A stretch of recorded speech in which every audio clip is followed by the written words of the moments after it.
Below this video, there's a link to download this image. Don't download it yet because I want to show you how to place it as a template rather than just dropping an image into a new document. And I want you to download the medium version, not the large, not the original. We're going to work with the medium version so we're both working on the same size image. Now, once we have this in Illustrator, and I'm going to show you how to do this, I just want to point out a couple things.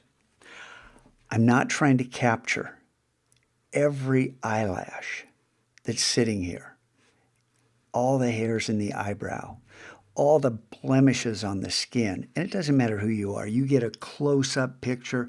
There are imperfections. We're human beings. Get used to it. The pictures you see in magazines are not real.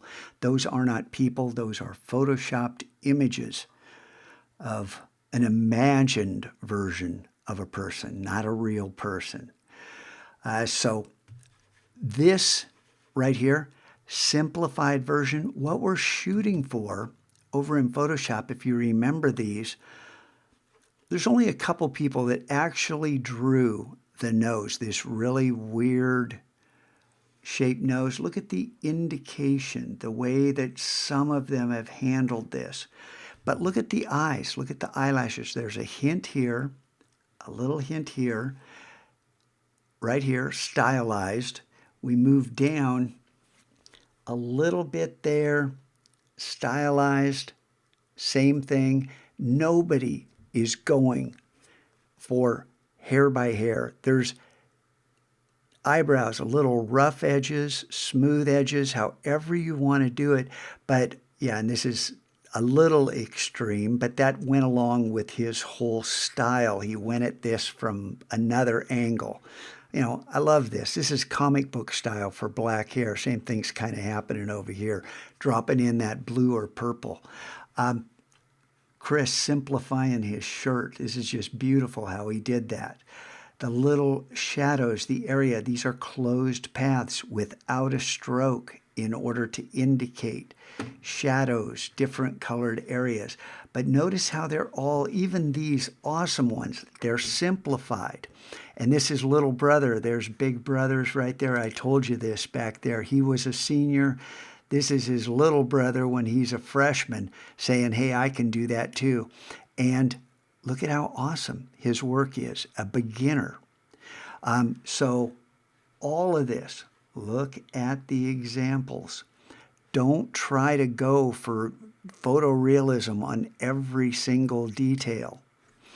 And then when we get back here in the next video, when we start creating this, you'll have a little better understanding of what we're going for.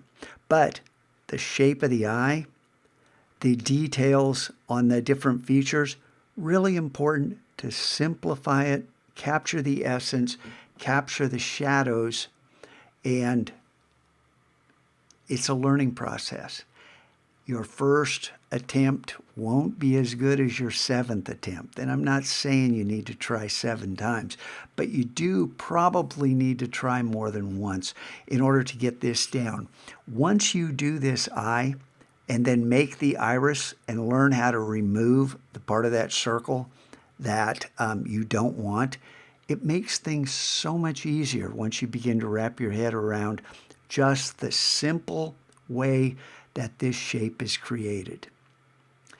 So I'll show you how to place the image in the next video, and we'll get started tracing this. And then after you do this eye, I don't want you to do this image. I want you to do yours. Or if you're doing sports stars or whatever, go ahead. Hero worship. Anyway, you choose your own subject matter.